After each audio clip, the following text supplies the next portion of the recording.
Sa video ito ay papalitan natin ng busina ang ating mga motor. Mas malakas nga ba ito compared sa stock na busina natin? At kung paano yung DIY ng paglalagay nito. So yan, dumating na po pala yung order natin na busina na binili natin online. Ang tatak po niya, Seaworks, Toyota, Chusho. At this type po siya, parang katulad po ng sa stock po natin. So yung binili ko, isang piraso lang may nabibili nito, 2 piraso. So kapag isang piraso lang kasi binili natin, plug and play lang po siya. Tatanggalin po natin sa tornilyuhan yung ating stock. Ayan, tapos tutornilyo natin dito itong bago. Tapos sasaksak po natin yung 2 wiring po niya doon. So ganun lang kabilis kapag isa lang yung binili natin. Yun yung advantage. Kapag 2 naman po or dual disc po yung ikakabit naman natin sa ating mga motor, kailangan po natin ng relay, mag-wiring, or bumili na lang ng harness para makabit po yung 2 busina. Advantage po nun, syempre, mas malakas. So tayo, gusto kasi natin mapalitan lang ito at mabilisan lang to para nang sa gayon, mas dinig po tayo sa kalsada. Also, ayoko naman po ng sobrang lakas na busina na talagang nakakabulahaw. So para sa akin, goods na to kasi nakita ko naman po sa video ni Sir Mel na nag-promote nito. Doon ko rin nakita itong brand na to. Nakita ko naman na malakas tong disc type kahit na isa lang siya. So kapag 2, syempre mas malakas din. Pero itong isa, palagay ko sasapat na para sa pangangailangan natin busina sa kalsada. Kumbaga mas malakas na to compared sa stock. Nakasulat dito sa likod niya 105 decibels. So malakas na rin naman. Di ko lang sure kung ilang decibels yung stock pero ayun, tignan na lang din natin comparison ng tunog ng stock compared dito. So yan, kung gusto niyo na mabilis ang pagpapalit ng mas malakas na busina, plug and play. Ito, this type. Maglalagay ako ng link sa baba. Pero yun, kung gusto niyo mas malakas, dual disc, pero maglalagay kayo ng harness or wiring. Actually tayo, balak din naman natin mag dual horn, pero soon na yon. Ngayon kasi pang mabilisan lang to. Try lang muna natin yung single disc na katulad nito, plug and play lang. Bago natin palit to, tignan muna natin yung tunog ng stock natin para ma-compare natin mamaya kung mas malakas po siya. So yan. Ayun o, medyo naglulus na nga kailangan natin start. Or kailangan nyo na mas mataas na voltage para umandar. So ibig sabihin luma na talaga yung busina natin. Ayan, wait lang natin So yan po yung tunog ng stock natin. Do malakas naman po siya, pero pag nasa kalsada na, parang hindi po tayo ganong dinig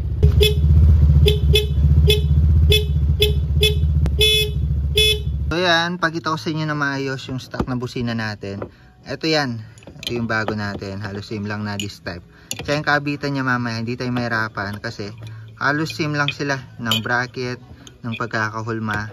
So plug and play lang siya actually, kaso ikutin lang natin to kasi yung wirings niya pataas. By the way, sa wirings, ito lang naman yan yung 2 yan, tanggalin natin Ayan, angat lang natin yan, parang socket lang siya.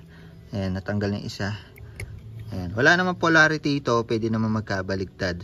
So ayan, sasaksak lang natin dito. Medyo marumi na rin nga Saksak lang natin dito yung bagong busina natin. Try lang natin. Ayan, saksak lang muna natin tong bago. Same lang naman sila ng socket dun So papasok naman to agad. Ayan. Pag isa lang, plug and play. Pag 2, kailangan natin maglagay ng relay. Tsaka mag-wiring ng maramihan ulit. Ayan, check lang natin kung mas malakas siya. Ngayon, hindi pa nakatornilyo yan hindi pa na kaya medyo magbabibrate pa yan. Check lang natin muna kung yung tunog niya, kung mas malakas nga. Open lang natin dashboard, naka-open na. Tapos di pa natin start, tingnan natin kung maglulus.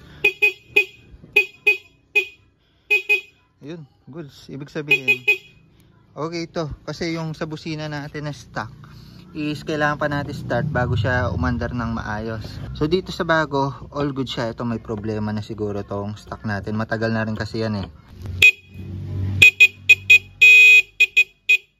Para sa akin, mas nalalakasan ako dito Hindi ko lang ma-assure, pero pag didikitin ko na lang yung video na tinetest natin to stock sa bago.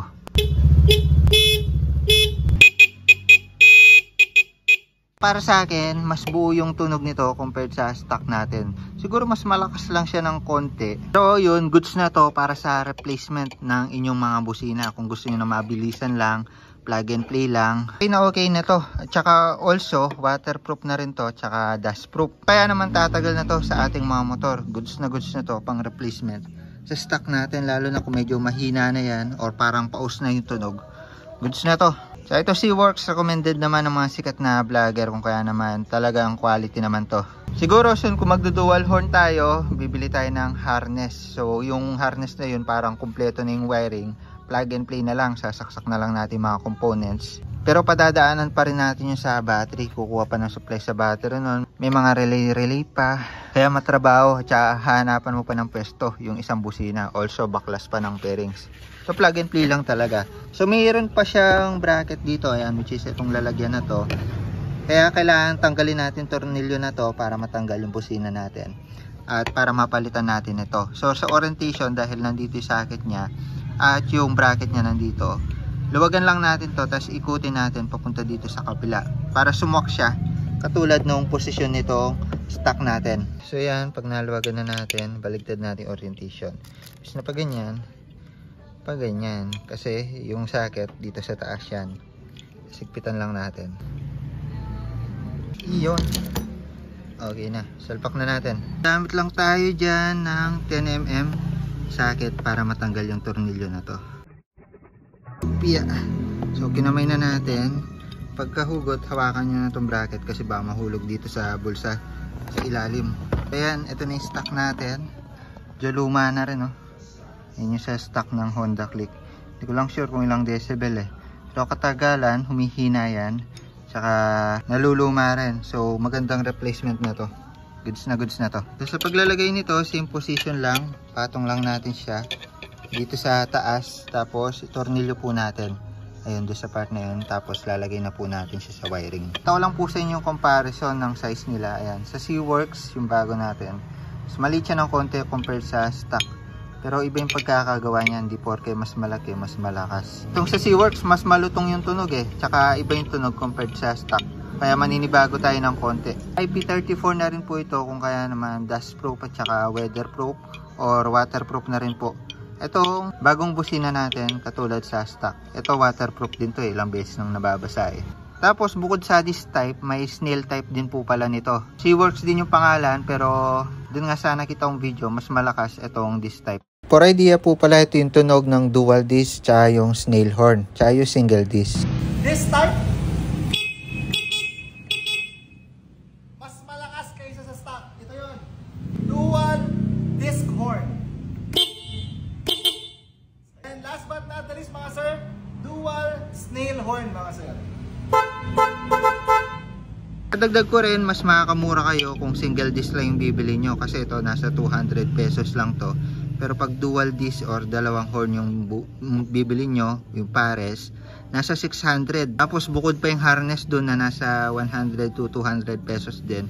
700 yung gagastusin nyo kung magdo-dual horn pa kayo. Tapos kung papalabor nyo, syempre magbabayad pa kayo. So kulang 1,000. Pero ito 200 lang, plug and play na. Kung gusto nyo ng mas malakas lang ng konti sa stock nyo. Ito kasi di nyo na need ipalabor, so kahit kayo magagawa nyo siya. So option lang naman po ito, no? Kasi soon may balak din tayo mag dual horn para mas malakas yung busina natin. Pag medyo mahigpit na, hindi na yan gumagalaw, make sure nyo na mahigpit ha, para hindi nagbabibrate yan. Kasi nagbabibrate yan eh pag bumusina tayo. Ayan, after saksak na natin tong mga socket niya sa taas. Hindi lang makikita, pero sasaksak lang natin siya dito sa ganito ng bago natin. Nakatago siya eh, nasa likod na. Wala namang polarity yan, pwede pong magkabaligtad itong dalawang socket po natin. At tutunog po yung ating mga busina.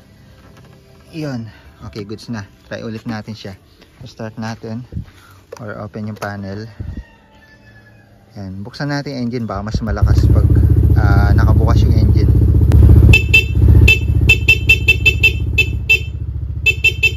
Diba, mas malakas siya.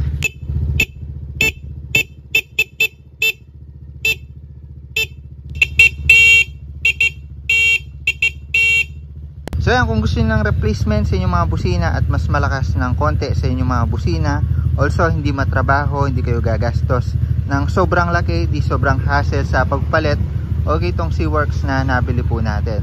Lagay ko ng link dito sa description para maka-order din po kayo nito. So yun lang para sa video nito. The more click, the more you know. Seaworks horn para sa ating mga motor. Try natin.